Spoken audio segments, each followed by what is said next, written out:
Hey everyone, welcome to the Healthy Living with Hoot podcast, where we will bring you some of the most incredible guests and content anywhere.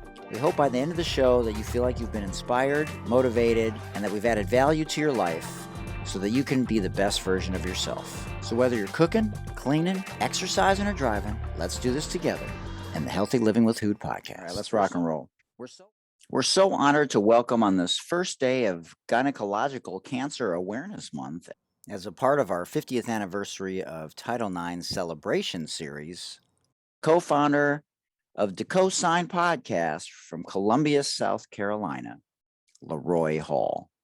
She is known for her epic TikTok lives where she's nearly at 1 million followers, where she is the Eminem and Harry Mack of freestyle, motivational, inspirational, and educational speaking, known for being extremely raw, uncut, and uncensored, which in 2017 made people fall in love with her boldness to speak freely on relationships, religion, and family, usually from her car.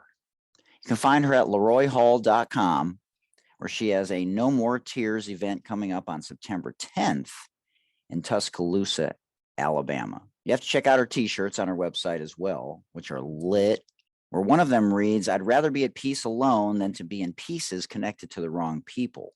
She's an author and has an audiobook on her website. She's a life coach, and I can tell you this, I'm so honored that she's taking time out of her busy ass schedule to join my ass today on my podcast, Healthy Living with Hoot, and FYI, follow your intuition. Oh my goodness. When I first saw her, I was like, I got to have her on my show. You can find her on Instagram at either sheking_apparel or streetpoet_1125. She has nearly 1 million followers on TikTok. You can also find her at streetpoet_1125 on Facebook and facebook.com/mostwanted.street, where she has nearly 250,000 followers, and on her personal Facebook page, facebook.com/Laroy Hall Street Poet, all one word.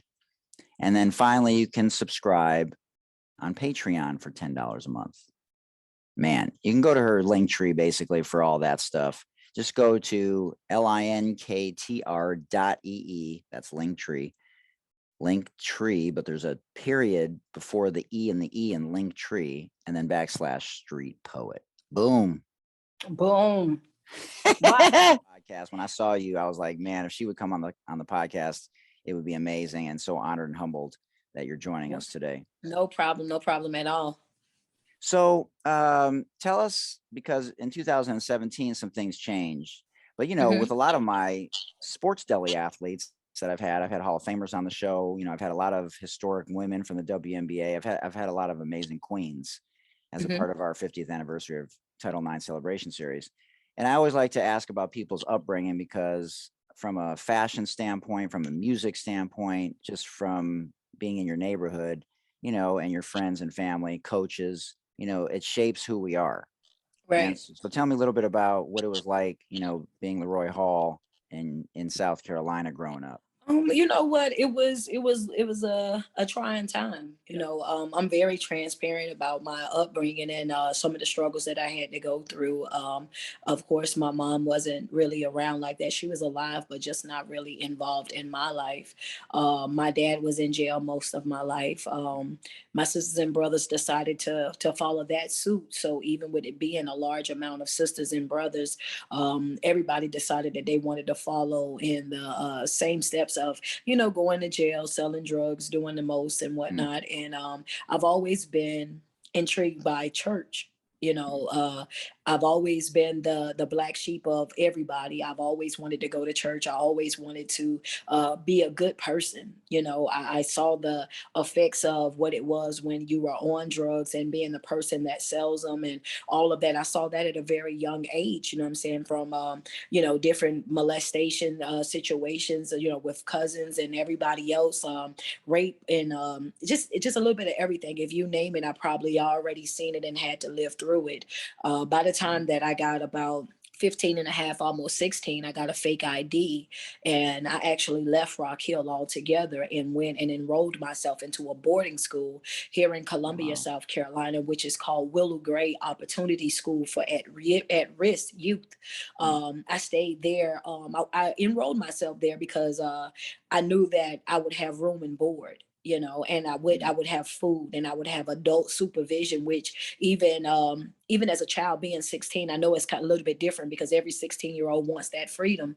I didn't. I wanted to be able to go to church in peace. I wanted to be able Mm. to get my education. And I knew that the environment that I was in, that I would never be able to get that accomplished.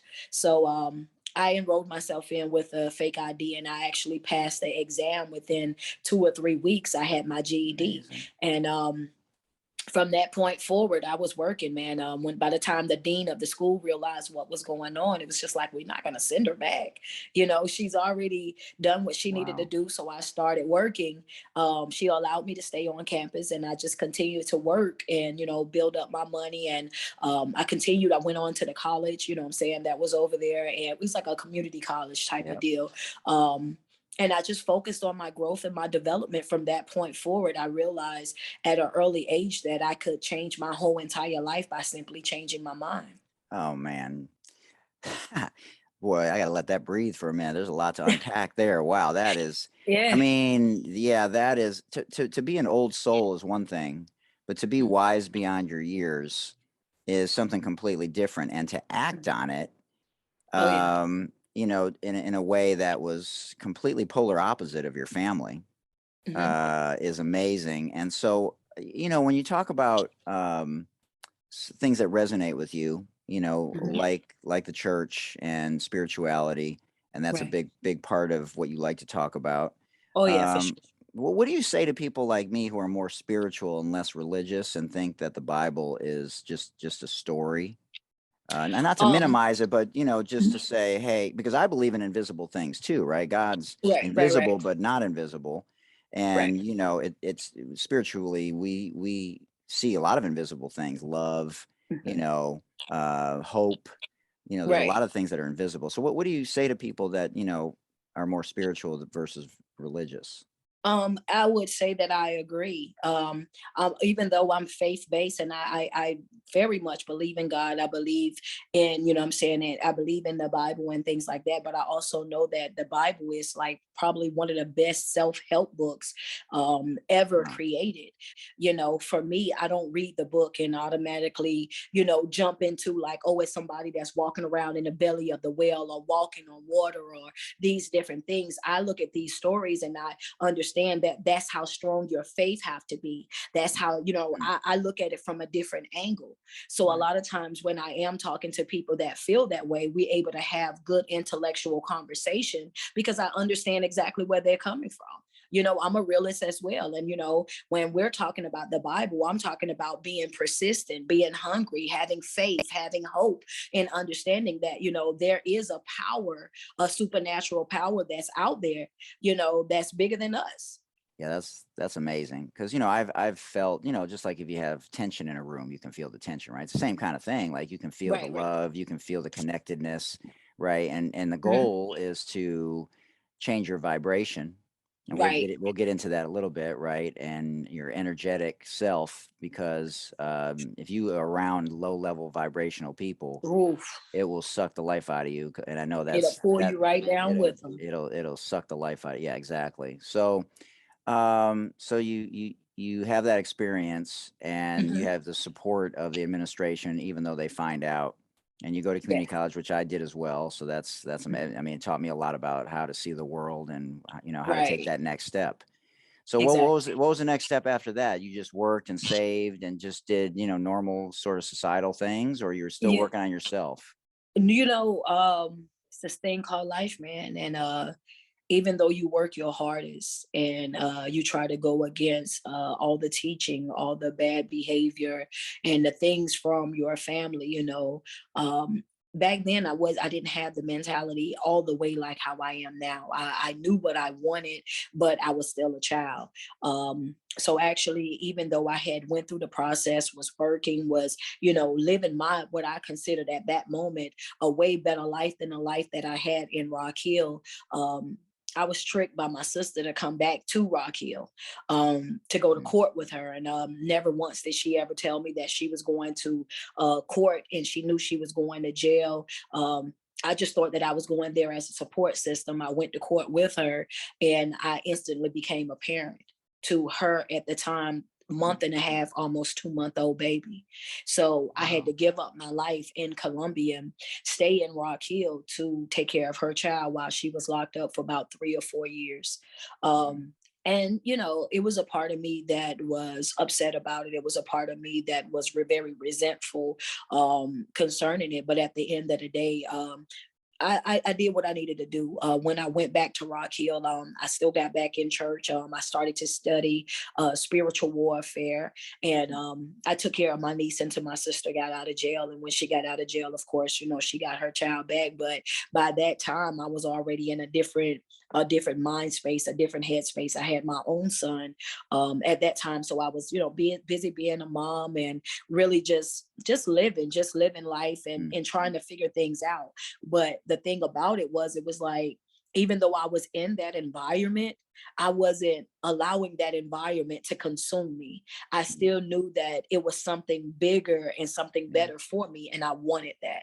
Man, that's powerful, because you can feel that. You just don't know how to navigate that space if you don't have the right tools in your toolbox. Exactly. So, And that's where I was. I was there in that place for a couple of years, actually. It wow. was just like you say, you know where you want to go, but you just don't know how to get there just yet.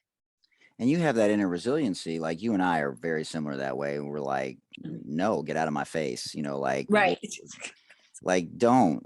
But other people commit suicide. Other people make bad choices, if they don't have that inner resiliency. So that is a gift, whether you believe it's from God or not. That is part of our makeup. And that's the reason why we were able to probably navigate some of our difficult childhood spaces. I had 6 dads. My dad killed himself. There's things that everyone has to go through and has a story. Right. And you either use it as your superpower once you get a few tools in your toolbox, or it becomes your kryptonite. And so that's Exactly. what obviously it became, is your superpower. Oh So yeah. when did you feel like you were in a place emotionally and mentally that there was a shift going on, where you were like, I got an idea about what I want to start to do now. It took me a while, but it wasn't 2017, because there's a big gap between Yes. sister getting out of jail and then 2017, right? Yeah, all of this stuff happened, like I said, I was around 15, 16 Right. years old. By the time I was like 20, I was heavily invested in church. I mean, I was Right. in church for probably like 6 days a week. I was the time that I was from 20 to about 25, I had a Ford Escort, and I donated all of my time when I wasn't working at my job. I would use that Ford Escort, and I had about 100 little girls that was in the neighborhood, like all over the place. And it's crazy because we got this newspaper that's called the Herald in Rock Hill. They came out and they were doing news articles, running ads and all kind of stuff, because I was running this Escort and I was traveling with 100 little girls, making multiple trips, because I was teaching them praise dance, step, mime, all different types of things, and keeping them heavily involved in the church, and teaching them that, the environment that they were brought up in did not have to consume them, that they did not have to be a part of that. All of my girls, man, they graduated with no children, no teen moms. Every matter of fact, 3 of them right now are ministers, and it was just amazing. It was an amazing thing. So I spent majority of my time working with my girls, trying to show them the same thing that I do right now on social media, with trying to teach people that, you can come back from anything, and that no matter how dark your wilderness may be or how hard those trials and tribulations are, that if you stay focused and you stay persistent and you wake up every day and you make this thing about you, everything that I do is intentional. I do it on purpose. I love myself on purpose. I show up for myself myself on purpose. And these are things that I was instilling in these kids way before I even had the platform of being a motivational speaker or a life coach or anything. I was just saying and doing what I felt like was right, you know, and I was just trying to be the adult to them that I wish that I had when I was a child. Right. So that's what I was doing. And then come around 2017 and was going through some hardships in life. And at that moment, I was just like, I got on Facebook and I dropped a video, and it was basically like, it was a mixture of things. Okay. It was a mixture. All right. So it was straight trenches, out of the mud. It was real gutter. It was real like raw. It was uncut. Like it was just boom, I'm going to put it all out on the table. And that's what I gave them. But at the same time, you could tell throughout the video, I watched it 3 times, like back to back, because to me, it was still unreal. It was like, it still was mixed up with everything that was in me spiritually, like how the church and the prayers and everything. You could tell like it was something going on there. Right. And I dropped the video really talking about how I felt and how you treat people and how you respect people. And I went to sleep. I wasn't thinking about anything. I woke up and it was like at 6 million in less than 24 hours. And I was like, wait, what? And from that point forward, it was like every day that I woke up, everybody was on my page and it was like, drop another video, drop another video, drop another video. Wow. And I just started making videos every day since then. Man, if that's not a testament to just be your authentic self. That's it. Be vulnerable and have the courage to take that first step, even if it's on a short pier. That's it. Man, wow. So do some of those girls still stay in touch with you and thank you for steering them down the right path? For sure. A lot of them still follow. They follow me on my Facebook pages.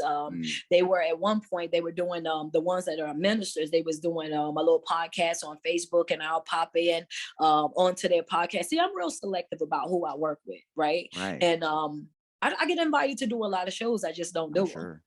You know, and I don't know. It's just I like good energy. I like to be able to, I want to feel welcome. I want to feel that type of a vibe, you know, from that individual. And so I'll pop in on them every now and again and see what they got going on or whatever, or they'll hit me up, or, you know what I'm saying, send me a message or something just to check on me. But yeah, so, you know, to answer your question, yeah, I do keep in contact with them.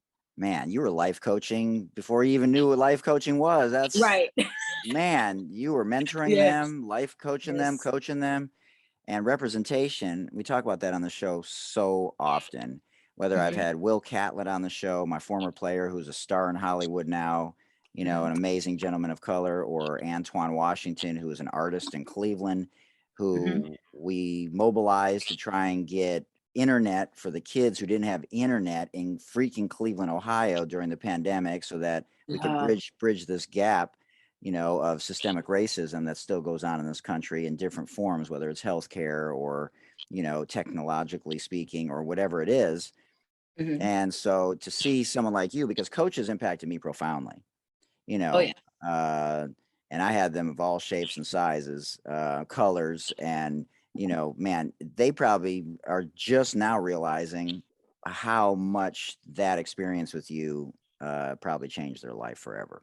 Oh yeah, some of them have, and even back in the day, that, you know, some of them already kind of knew. They were just like, you know, if it wasn't for you, you know, taking that time out with us to work with us to pick us up, you know, we would probably be like, you know, like the statistics, we probably would have children. We probably would have, you know, been dead or in the grave, or, you know, saying laid up in the hospital and all these different things. But, you know, I always tell people, no matter what it is another person give you, see, I can come and I can tell you all these different things, but still give yourself credit for making the choice. You decided that you wanted something better for your life. You decided to work on it. You decided to put your energy and your effort into that. So it's okay for you to give me my flowers. Understand, I do everything out of love, and I appreciate the flowers, but also pat your back as well. Salute yourself as well, because guess what? You had to do the work. Yeah, it's interesting you talked about the love, because I had Dr. Russell Kennedy on the show. And so he's the anxiety doctor. Okay. And so he was on my, Healthy Living with Hoot podcast. His dad was bipolar. His dad was schizophrenic, and his dad killed himself. Mm-hmm. And so for 30 years as a neuroscientist, a real doctor, right? People, Western medicine, he had anxiety 10 out of 10. And Mm-hmm. so my mom's a psychotherapist, and she has been for over 40 years. And so a lot of people get caught in this, narrative of cognitive therapies. And so I'm interested to hear your opinion about this because Dr. Kennedy came on and he's like very big into somatic therapy. His wife's a Mm-hmm. somatic therapist, and he believes that your trauma, your childhood trauma, right? Because you talk a lot about that, and you Right. have to get in touch with those childhood traumas and those Right. wounds. Otherwise, you really cannot be the best version of yourself, because he always talks about the amygdala. It doesn't have any type of expiration date, and whatever trauma was there, it's still there, but it's somewhere in your body physically. So for me, it was Mm-hmm. always on my shoulders. So Mm-hmm. I would have this twilight feeling as if I was given a partial drug during a surgery, but I was half awake, half asleep.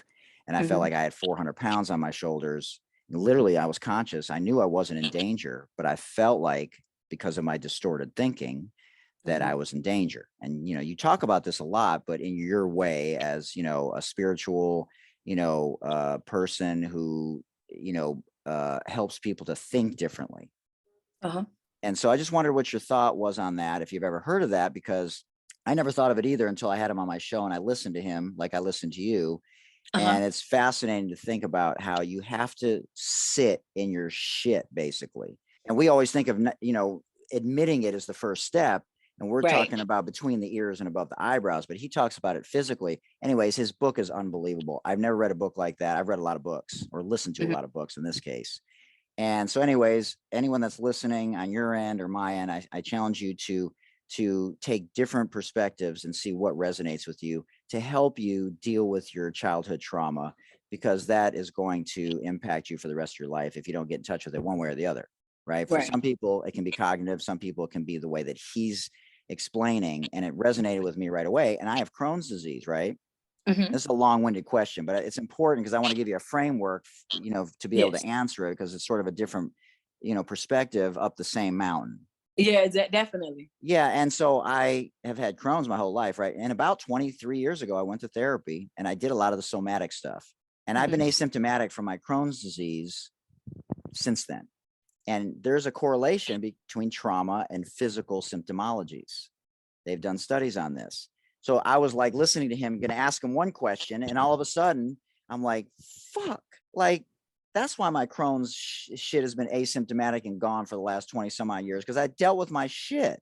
And so if you Mm-hmm. don't think, a lot of the physical problems that we go through, the headaches and the stomach aches and the back pains and feeling a lack of support literally in the back, doesn't impact you because of your childhood trauma. Like, I believe in that wholeheartedly. I just never heard someone talk about it, especially a dude, a Yeah. traditional doctor who's pushing back against traditional doctors and cognitive therapies. So anyways, very interesting. So I just wonder what your thoughts were on that, about, feeling physically, basically your trauma, and it triggering all the time. And so Mm-hmm. maybe just a different angle there. Right. I think that in that situation, you're absolutely right. I never really heard anybody, I've never been asked that question. And I don't think anybody have ever spoke about it, in my Right. presence or any of the seminars that I've attended. But one of the things that I will say is this, do your past matter? I do feel as though the things that you've gone through in your past, I do feel like they matter. You know what I'm saying? I feel like, when we go through certain things in life, we're going through those things and we're being taught different lessons in those situations. Yes, I do feel like you can wear it, in other parts of your body, headaches, you know what I'm saying, chest pains, and all of that. But I think that what we refer to it more of over around me is like stress. You know, you Right. start to feel that stress, you start to feel that anxiousness, that panic attacks and whatnot when people say things, you know, that's triggering or that brings back the remembrance of certain things that have happened to you in your past, you know, Yeah. or you are all of a sudden, you know, they'll say something or do something and all of a sudden you're offended by it. And it's not so much, it's not even that they said it to you in a negative way or a malicious way. They were just Right. simply speaking, but because you've experienced that, you Triggered. automatically, you know, you clam up or you become offensive. So I do believe that it does have an impact on your life. However, I am one to be also believe that your past do not define the person that Oh, you are. absolutely. I feel like no matter what type of situation that you're in and no matter what your experience are in life, I think that everything to me, and like I said, this is just me.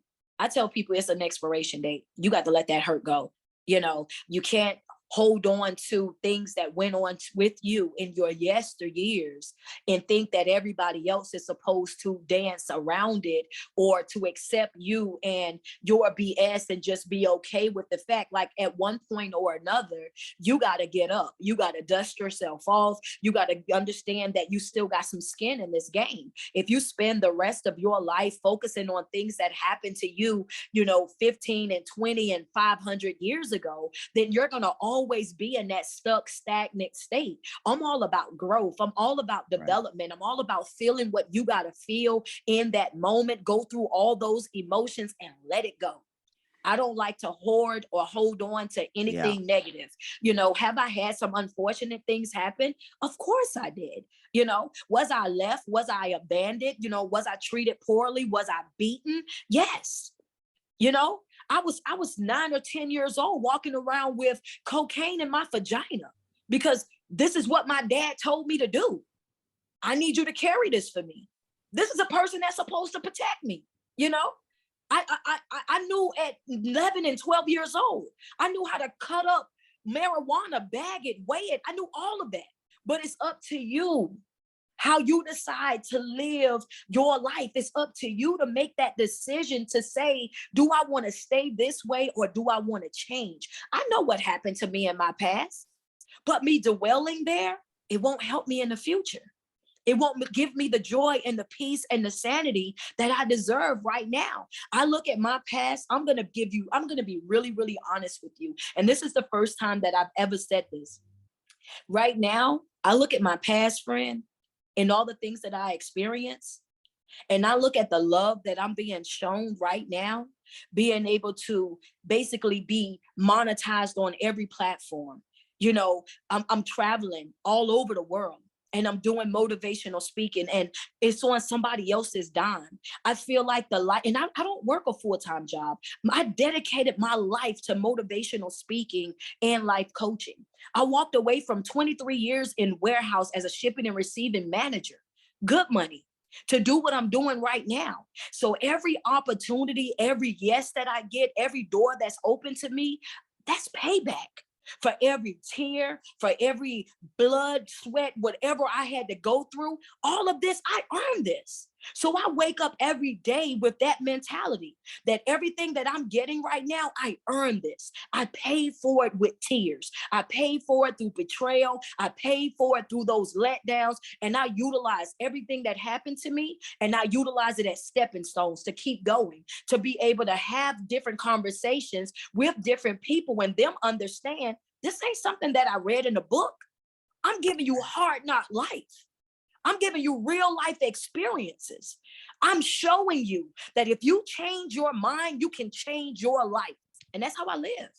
I just don't dwell back there. How long did it take you, do you feel like, because when you Mhm. motivate people with your incredible speeches and discourse with people, because people will listen to you and be like, yeah, I'm fired up today, I'm ready. And Mhm. then they get triggered again an hour later. Mhm. And so what are the non-negotiables? What are the tools that you really feel like for someone starting out like you, who dealt Mhm. with one of those things, let alone all of them, Right. to be a better version of themselves? Because I don't want to oversimplify this and I don't want to Mhm. trigger anybody either, but Right. it takes time. Oh If yes. you're gonna be committed on a daily basis to Oh trying to be yeah. the best version of yourself, it's not something you can just say, I'm gonna outthink this. Right. You're gonna get triggered There's constantly. Yeah, there's no outthinking it, and that's a really good question that you're asking. For the month of August, I just did a full 31-day class every single day on TikTok. We were live from 11 to 12, and it was called Project Me, right? Mm, And with Project Me, what I was teaching them is that if you know, it's one thing to have that fire lit inside of you, right? right. So I can come on here on Monday and I can light the fire in you, but when I get off Monday, if I don't come back to the following week, That's are you just going to let 167. your fire die out? Right, that's 167 hours by yourself. Exactly. So what I was teaching them was good self-care. Practicing good self-care is taking logs and adding to that fire. If you don't add paper, if you don't add wood, if you don't add something that is flammable to that fire, it's going to go out. So you got to wake up every single day, and you got to wake up with that same mentality, that same drive, that same passion, that same aggression. You got to literally become obsessed with the process, just Right. like you are with the finished product. You got to understand that Absolutely. nothing happens overnight. You didn't get into this situation overnight. This is years on years of built up stuff. So, in Right. order for you to unpack it, in order for you to get to that next level, you got to wake up every day and you got to work at it every single day. And I was just telling them, on the days when you don't feel like it, those are the days you work the Right. hardest. Did you do this in the warehouse too? You know what? I just had It's a funny picture in my because, mind that you were in this warehouse for 23 years doing this yeah, all the time and like became a legend in the warehouse. man, you know what? I was in the warehouse, and I Oh did shit, for the younger people that man. would come into the warehouse, and they would be there and they would be working and whatnot. You know, I would have conversations with them all the time about, Mm, you know, where do they see themselves at in a few years from now, you know, because I'm a strong believer in goal setting as well. I feel right. like if you don't have any goals set, I think that you're just swinging at the air. You just, you know, coasting by through life. Like, as long as this working, then I'm going to continue to work it. And it's not any real progress, right? Because, you know, you can live, but you're just living, but thriving is something different. So generational trauma, Hmm. um, especially with the stuff that you're talking about, do you find pushback with people of color because it's just something that they don't normally talk about, either trauma, therapy, Yeah. you get roasted for it, or you're mentally something's wrong with you? Because I think it's important when people of color listen to this, they see it from your perspective, and when white people listen, they may hear it from me, even though we're saying the same thing. And that's just the reality of the situation. But how do people of color take not just the preachy motivational part, but when Yeah. you actually are like, you either better get someone in your life that can help be a bridge, a professional, Hmm. or these goals, or you have to look internally at yourself in a way that maybe you never did before. And it doesn't mean you're a bad person. Your Right. past doesn't define you, but you have to look at yourself. Otherwise, you can't take that next step. For me, you know, the African American community, I have nothing but love and support, and that's how I know that I'm walking in my purpose. What Mm, was amazing to me, and it's crazy that you asked me that, is because I was just saying this yesterday. What's amazing to me is that initially I thought that my audience was, you know, majority African American. It's African American, but the more that I travel and do in-person speakings, and the more that I'm doing life coaching, it's not, you but know, it's honestly, it's like, even I have the love that I receive from all over the world. Like, I man, mean, it's amazing. It's mind blowing. Like, you know, it's people from all walks of life. I mean, I even have some people that are, you know, brought up in church, and this is like beyond churchy. That's like, you know what? right, I was extremely homophobic, and then I started following you. And now that I wow, follow you, I become less concerned with the messenger, and I'm just tuned into the message. I have people that are in the LGBT community that comes to me and they like, I thank God that my mom found you. It is oh, just like, she Wow. struggled with me being this way, but now that she sees you and she see that our lifestyle has more to offer than just what is paraded online as far as the sexual acts and being perverted and doing this, it's like she see you and she's looking at me different now, treating me different now. And for me, I Why? just What's the message to people that are racist or homophobic that I resonates think without shoving it down their throat? right. A lot of times I think that, we look at people and we just judge them. We judge them based on things that we've heard or, assumptions that we made. And like Or the right now Bible? yeah, or the Bible, yeah. And I think that now people are becoming more open-minded. And I think that also we're living in a day and time right now where, depression is at its all-time high. And, Oh boy. mental health is something that needs to be spoken about on every platform and every venue. This is something that's going on. And to be honest, I think that people just, they're so numb right now from the pain and the betrayal and the letdowns and just hard not life, just, you know what I mean? Just life and this unexpected blows all together that it's just, I want to feel something. And when you Right. have somebody that come through and they have that level of passion and aggression, and I think sometimes, they get scared at first. It's like, wait a minute, what is she going on about? And then, but they're scared at first and then they stay and it's like, wait a minute, you caught my attention with this, but I'm Mhm. gonna hang out for a few minutes so I can see what you're talking about. Right. And before you know it, they become a full-fledged supporter and they just like on board and we just keep rocking. Oh man, that is fascinating stuff. What's the Mhm. number one obstacle for people in relationships to either have it end or succeed, like intimate Yeah. relationships? I think the biggest thing right now is the effective communication. I think a lot of times when you're in a relationship, a lot of times I think it needs to be understood that you're not going to always see things my way and I'm not going to always see things your way, but if we learn how to communicate, then I can understand where you're coming from. You can understand where I'm coming from. And then together we can make a healthy compromise on how we can make this thing work for the both of us. But a lot of times right now we have people that have developed this mentality that is going to be my way or no way. Yeah. And I think that that's what causes a lot of the drama or a lot of the chaos because in a relationship you got to be willing to bend a little bit. Oh man, that is fascinating stuff. All right, we'll talk about a few things in the rapid fire too. Is that cool? And then I'll leave the Okay. stage for you to tell about any of your events. I mean, I could go on forever because the scenarios, you know, the the approach that you have is it's Mhm. empowering, and that's really what you want to do, right? The tools in the toolbox. You want to Oh empower yeah, people. That's all it's about. exactly. Yeah, you're just giving back. You're a life coach. You're an author. You're Mhm. serving God. You're doing everything basically to serve. It's about servitude and love and connectedness. And Mhm. that's what Dr. Kennedy, and I didn't mention in his book name, it's Anxiety RX. You talked about anxiety. That's exactly what the name is, Anxiety RX. Oh, okay. Yeah. And so if you guys are interested in that, you can go. I don't get anything from mentioning anybody. I don't make anything here. I don't make anything on TikTok. I don't make, maybe down the road I will, but I do it for the same reasons you have talked about, which is Mhm. to serve and Right. serve and continue to serve. And whatever happens out of that, then we'll see what happens down the road. But yeah, you Mhm. can check him out. The Anxiety MD is his moniker, just like yours is Streetpoet underscore 1125. Is that your birth date? 1125?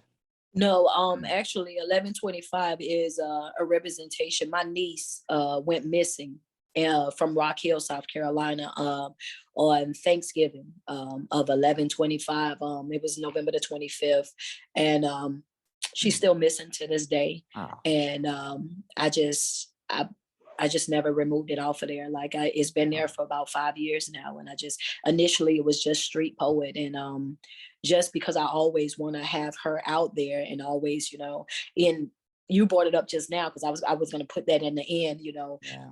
always mentioning her name. Her name is Aaliyah. Aaliyah Bell.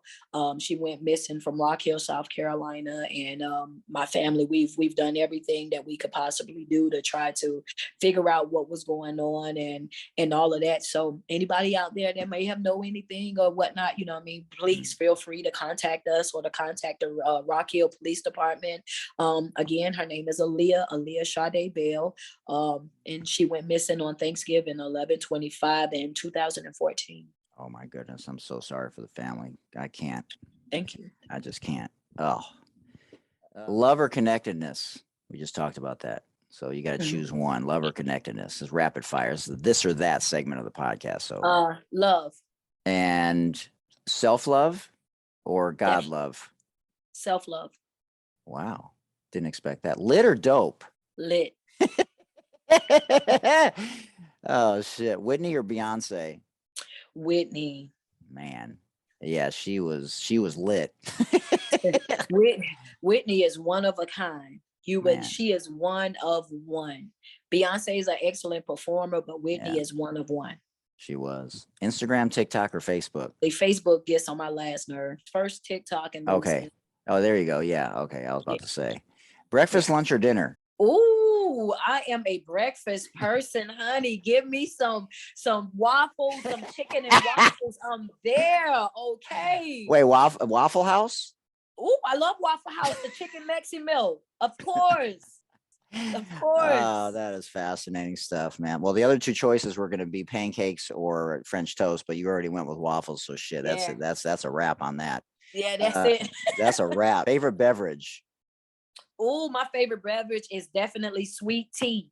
Sweet tea. Wait, from all where? of my up north people that keep booking me, can y'all please have me some sweet tea when I get there? When I gotta fly out there, I'm stuck with water and juice the whole time. They have no sweet tea.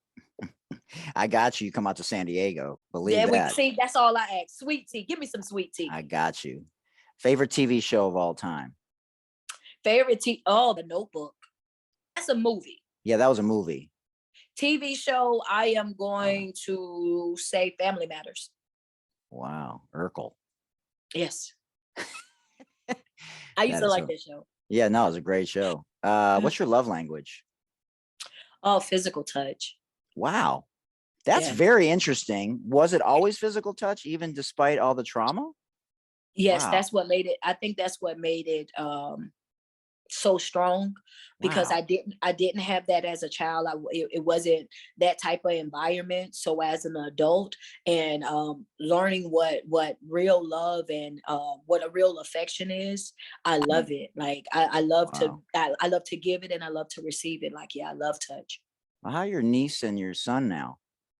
Oh man, my son is 24.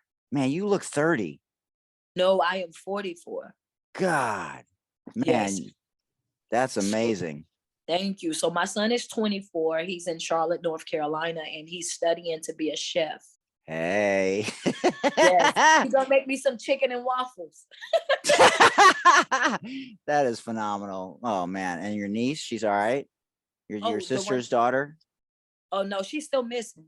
That's the one that was missing, the one that you took care of? Yes. Oh, she's still missing. My God. Yeah, no. So it's like a daily thing, even with me, because of course, in your mind, you're thinking I should have just kept her with me. And you can't think that way, because I'm so sorry. It was nothing that I could have done or anybody else could have really done that would have changed that outcome. So I thought it was a different niece. I apologize. Oh my gosh. Oh no, you're fine. Would you rather snuggle with a penguin or a giraffe? Oh my God, giraffes are my favorite lion animal. Don't you know, I get up and I would go to the zoo. I'm probably about 10 minutes away from the zoo. So I'll get up and I'll go to the zoo at 11 a.m. just to feed the giraffes and read. Man, that is. I love it. Does it cost extra to feed the giraffes? No, you just have to buy the food that you're giving them. It's like $2 or $3. Yeah, the Riverbank Zoo. Wow, man, I did not know that. How far are you from Columbia? I'm in Columbia. Oh, damn. My college roommate, who's a VP at a university in New York, used to be one of my co-hosts.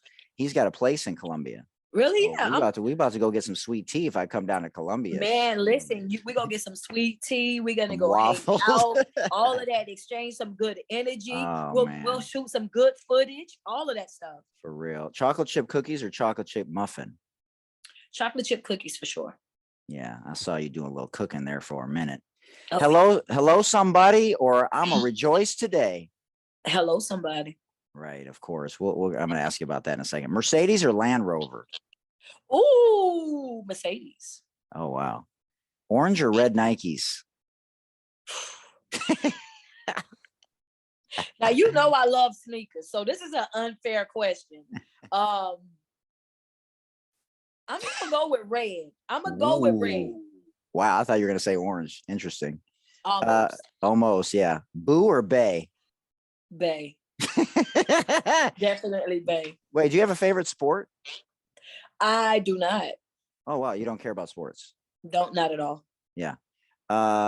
Chadwick Boseman is from South Carolina. Mm-hmm. Did his death impact you at all? I'm going to say this. It didn't impact me to the point where it was like, oh my gosh, this happened, because death is something that coming from my upbringing that I kind of got used to, Right. So it wasn't a big shock. And, but it was a shock that he died, but I started to respect him afterwards, if that makes sense. Right. Just to see him and understand that he had this all on his plate and was going through what he was going through, but still was showing up for himself and the people that he loved, and still working and doing stuff like that. I admire that. And I'm planning to go see the Black Panther, and I am planning to have on my all white because yes, I'm down for it. You have a favorite tattoo that you of yours? Yes, my rose is around my neck. Ooh. And what does that signify?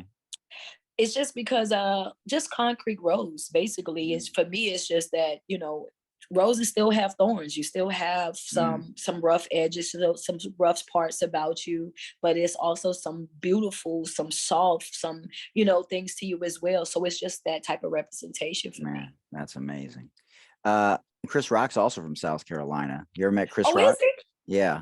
Didn't know that. Yeah. Did you saw the incident with him and Will Smith, right? Yes. The slap.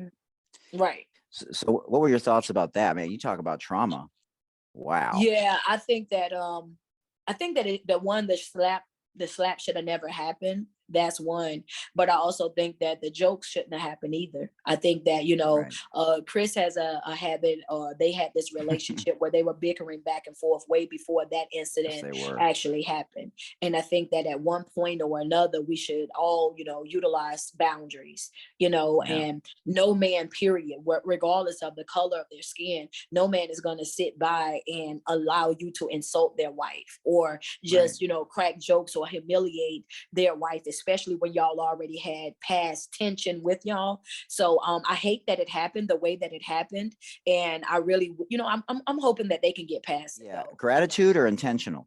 Oh, both of them. That one's a tie. Yeah, both of them. Yoga or meditation? Meditation. I've been meditating since I was 9. Yeah, and it's helped me a lot. It does. It definitely puts you in a clear mindset, and it allows you to be able to think clearly about the things that you're going to do. When you master the art of meditating, I think that it puts you in that space where you're able to really strategically plan out your life. What you want to do and how you want to do it. So I'm big on meditation. Did you ever have the talk when you were a kid with some family member about what happens if you get pulled over? As a kid, no. No. Did you ever get pulled over because they were racially profiling you? No. I you know what? It's never about, you know what? I'm probably the only person that's on social media that have the platform that I have, that I'm rarely in anything racial. First off, I get pulled over, and it's not because of my race. I get pulled over because of my freaking car. I'm 44 and I want to live life like a fast car. I want to be, my car look like somebody that it belongs to somebody that's 21. Okay, so I got the rims what is on it? there. I got the tent on there. What kind of car? Wait, what was it? Man, it's a Charger. It's a Charger. I love it. Man, listen, it's loud. It's fast. Yeah. Yes. I love Tinted windows, and the tent is like not even that. It's not even legal tint. It's so dark in there. You can't even. It's Yeah. 50%. Yeah, I'm over there, and I'm telling you, whenever they bother me, it's always about the tent. But Right. on my way coming back from Dallas, Texas, I was just in Dallas, Texas last week, and we were coming back. We flew out of Georgia, so we had to drive back. I got pulled over. They come out, and he checks the tent. But of course, my energy is always. It's always immaculate. I love people. I don't care about all of that. He comes to the car. It's this white guy. He's a white officer, and he's just like, he's like talking to me, and I said, I had my hands up. I was waiting on him to get up there. I knew my tent was dark, so I didn't want to startle him as he was coming either. Right. And he asked me for my ID. I said, okay, I just didn't want to go to digging, while you were coming up. Is it okay for me to get it? And he was like, yeah, go ahead, grab your wallet, So I grabbed the wallet, I give him the ID, and he comes back and he says, I follow you on social media. Oh, that was a wrap. But you know what was crazy? Man. Looking at him, you would have never thought that he followed me. You would have never thought that this guy was on social media and he was following me. He had about and admitted 7 it. posts. And admitted it. Yes, he had about 7 posts, right? That he had made on his whole page. He was following about 100 people, and I was one of the hundreds. He pulls out his phone and he shows me in his story, and he's like, I love you. And, and I got a warning, but at the same time, it was, shit. That right there shows also, you. That plus the dean of the school that I went to when I got my GED, she was white as well. So a lot of the good people that have done from those situations, it actually shows that, you can't judge a book by its cover. You're going to have some good people, some bad people, and it doesn't matter. Oh man, just to be around that energy all the time, your own energy, even on the bad days, and just know that people that you're engaging with are going to uplift you and that there's reciprocity there. Man, it must be an amazing feeling just to know every single day. And it's not about the pressure like an athlete would have if they got to hit a game-winning shot. Like there's no pressure to know that, right, that you're coming on, that, oh, you got to be the best version of yourself today. Like you just got to be yourself. And because you know that at this point, maybe not in the beginning, that am I wrong? Wait, maybe I'm wrong. Yeah. Not like it's pressure. For real? Yeah. Because I just feel like if you've been this way your whole life, it's not like an act. And then, you're a different person. It's just so natural. Right. But sometimes, sometimes, like I said, you have life and it's unexpected things that come up in your life. Right. And when you are in the position that I'm in, there's no days off. There's no, oh, yeah, well, I'm not going to show up. Yeah. There's times when I have to get up and I have to actually do a motivational speech and my whole world is falling apart. Or my heart is broken, or I'm experiencing some hardship or, in my own life, but I still show up. And a lot of times what I noticed that happens with me recently is that, when I'm going through these things and I show up, I think that I'm helping them, but I'm actually helping myself more. So I'm going to give you a couple more real quick. Okay. So I'm going to give you 3 topics. Okay. And then you have to do your little freestyle 1 or 2 minute motivational speech on that topic. As if you were just coming on and randomly, someone asks you a question, then you speak on it for 20 minutes, but we'll just do a quick one. Okay. So either childhood trauma, death of a loved one, or fear of aging. Childhood trauma. Okay. So you're going to speak on that any way you want for a minute or 2 or whatever. I'd like give people an example of how you would just come on your live, or they can go to your podcast and listen to the live on the podcast on Spotify or Apple or any of the others. And, how you go about starting it and then helping people to bring it home. Okay. Basically how I always start is, I'm always like, good morning. But when talking about childhood trauma, the first thing I always tell people is to grab your pen and your pad, get your red ink pen, get your notepad, because it's about to go down, right? And so when I say that, I'm saying that to say that no matter whatever the situation is that you're in, no matter whatever type of family that you're coming from. You have to understand that everybody have a story. Everybody have something that they're healing from in their life. Everybody have, something that has happened to them that is actually unfortunate. And, and that's part of life. You have to understand that life is unfair. Life will definitely leave you with some bumps and some bruises. It will leave you with some knots upside your head. But what you have to do is you have to accept your reality. These things happen. It wasn't something that you should have had to go through, but you did. The lesson from that is to say that I'm still here. And the fact that you're still here, it lets you also know that you still have some purpose. So with that being said, you have to wake up and you have to be driven and understand that, as long as I'm alive, long as I got air in my body, long as I have the activities of my limbs and I'm clothed with my right mind, this is a brand new day for me to do something different. I can do it all the way over. You don't have to stay in those same exact situations. You don't have to accept the bare minimum. And just because that's what your parents done, and that was their way of thinking and their way of living, doesn't mean that has to be for you and your family as well. The storms that wet you up as a child, don't allow that to wet you up as an adult as well. Powerful. How do you help people see the pain in a way that can now help them instead of always triggering them and making them feel like they can't go on? One of the things that I teach about all the time is letting go of the victimized mentality. That's number one. I don't even, I teach people that, a victimized mentality does nothing but keep you in a stuck, stagnant state. You can't grow if you're constantly focusing on your pity party, or trying to find other people that want to join in and participate in that pity party. First thing that I'll tell you is that you have to let go of that mindset. The second thing I'll say is if you want some people around you, get around some people that's going to motivate you, that's going to inspire you, that's going to hold you accountable. Get around some folks that's not going to be yes men or yes women, and that's just going to stroke your ego and tell you, oh, you have the reason to feel like how you feel. And if I went through that, girl, I'd still be down too. No, get you somebody in your life to let you know that it's time to get up. Get you some I call them active friends. Those friends that you call them when you're ready to get active, when you're ready to pack up that old stuff and you're ready to make room for your new blessing. And it's hard to let go though. Like I said, we don't want to make it sound so simple. You've been with someone for a long time, or your family members, or Right. it's hard to let people go and shift paradigms. It's hard. I think the thing about it is that I'm not going to say that it's hard to do.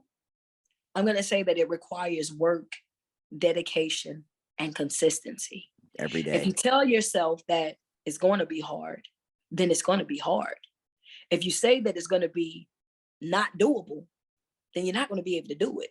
But it all, it's about how you think about your life and how you speak over your life, and I'm very like, I watch what I say about my life, and even though I know some things are going to be a little more difficult than others, I always put it out there, but I can do it though. It's going to take some work, but I can do it though. And it is hard walking away from people that you love. It's very hard walking away from them. But at the end of the day, you got to make a decision that you're going to make. Are you going to live your life for them, or are you going to live your life for you? Because if loving you means that I got to damage me, then that's not a healthy connection. And to be honest, that's costing me too much. But sometimes you get sucked in like you did. Oh yeah. Sometimes we do get pulled in. And I think that that's the reason why it's always important for you to do a self-evaluation. I actually do a self-evaluation every 7 to 14 days. Evaluate yourself. Evaluate yourself. Look at your own self. See what it is. What am I doing that's breaking my own heart? How am I contributing to my own suffering? What is it that I'm allowing in my life that's making me feel this way? Hold yourself accountable for making sure that you're forever growing. And I think that doing that evaluation on yourself, and after you evaluate yourself, you evaluate your priorities, right? You evaluate your priorities because you want to know, what am I filled by, right? What is it? By love? Is it by peace? Is it by positivity? You know what I'm saying? And those things are important. And once you identify what is a priority in your life, what you actually need in order to bring you that joy, that peace, that satisfaction that you're looking for, anything after that is trash. So the third thing is to take out the trash. Self-evaluation, evaluate your priorities, then take out the trash. Phenomenal. And then you start to see the dots connect, and you didn't even realize they're starting to connect. And now your vibration changes, which is what we talked about in the beginning. You're like, man, I feel like a different person. Right. And you're like energetically, not like literal energy, but like vibrational energy, like over time, right? It's not like a week thing, right? Over a year or 2 or 3 or whatever, 6 months. Sometimes, like, you know what? Ooh, I feel like I'm well, and then real quick, and then you start attracting yourself to different people. Right. Right. And then you're like, man, this is weird, but man, now I'm around people that are like loving and nurturing and empathetic and tolerant and giving, and so you notice those changes if you're doing the work that you talked about. Yep, your whole environment is starting to change around you automatically. And sometimes it doesn't even take, months on months. If after you've done it 7 days and you're being conscious about it and you're doing it on purpose, it's like now your focus is on becoming a better person. So no matter your eyes are open and you're focusing on all the things that you used to pass over that you thought was nothing. Now you're paying attention to those things that you considered nothing. And every time you cross one of those things, guess what? You're building up more confidence. You're building up more self-esteem. And before you know it, here you are, you're this person and you upbeat and you're vibrant and you're glowing all over the place. But it starts with you evaluating self. Yep. And then you see the conversion of the trauma into now you paying it forward and helping yourself, like you said, on a daily basis and helping others simultaneously. And helping others. Exactly. That's amazing. So when you hit 50 in 6 years, is this what you still want to be doing? Yes. And then if you could have any 5 people at your dinner table, past or present, dead or alive, but you've never met them, what 5 people? I've never met them? Never met them. Who would be at your dinner table? Whitney Houston. I love it. It's my favorite singer. So Whitney Houston, Mahalia Jackson. I don't know who that is. She's an old singer. Oh wow. And civil rights leader. I'm gonna go with Rosa Parks. I wouldn't mind also having Maya Angelou at my table. Oh man. That's gonna be some really talk good about her strength. Yeah. And any guys or no guys? That I've never met. It doesn't have to be. You said dead or alive, right? Dead or alive, yep. Zig Ziglar. Wow. On that note. I love it. Well, man, I love listening to him. Yeah, he was great. Man, fascinating. Like I said in the beginning, I'm truly humbled and honored that you chose to share space with me today. Thank you for having me. Yeah, and so anything that you want to share with people in terms of events coming up? Like I said in the beginning, you got something September 10th. You got stuff going all the way to December. I heard you this morning. You got stuff constantly. But you guys go to her link tree and click anything that you want from her. There are a plethora, endless videos, audio, t-shirts, man, you name it.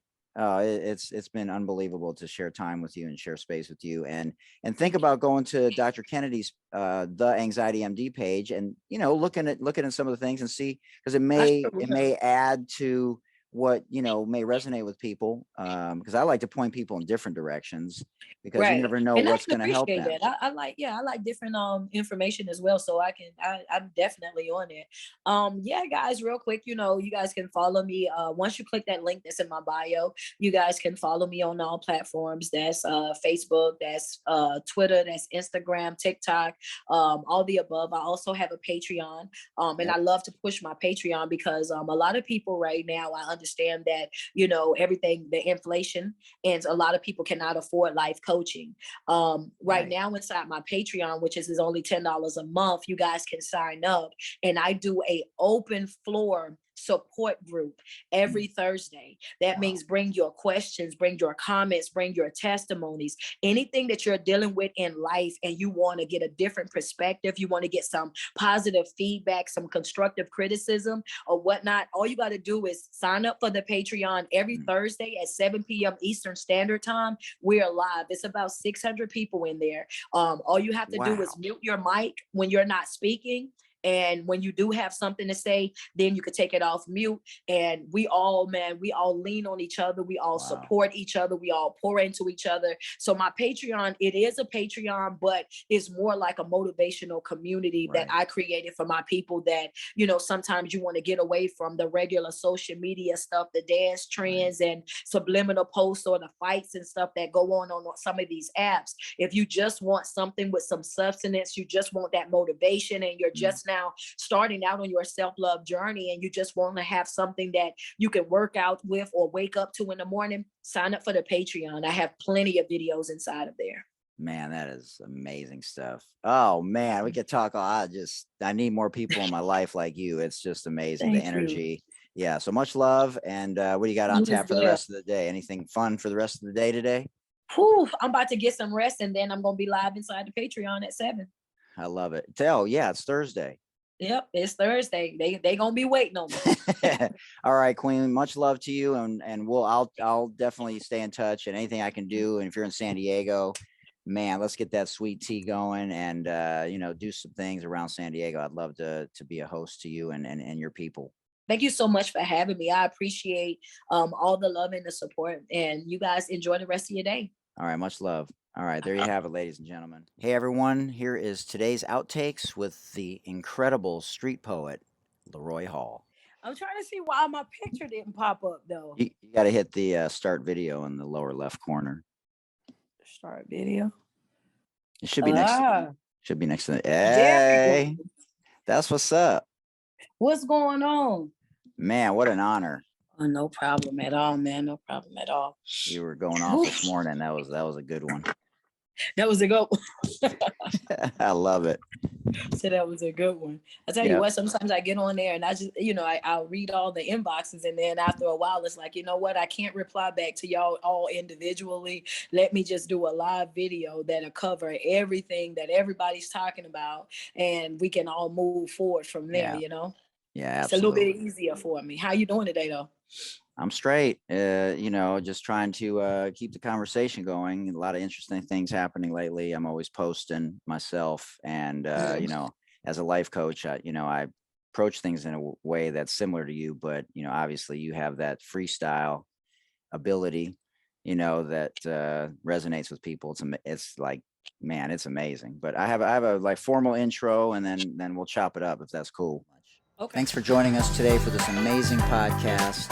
I truly hope that you felt inspired, motivated, and that we added value to your life so that you can be the best version of yourself. Remember, you can always send us an email to healthylivingwithhoot@gmail.com, and you can always check me out on Instagram, Twitter, and TikTok at Mike Hootner. And take care of yourselves, everyone.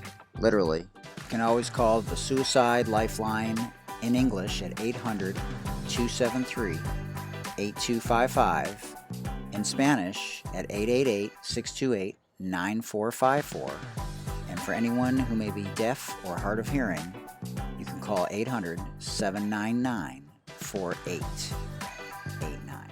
You can also call 988 on any phone, and they are available 24 hours a day, 7 days a week, and 365 days of the year. Thanks for joining us again right here in the Healthy Living with Hoot podcast. Much love, everybody. Peace.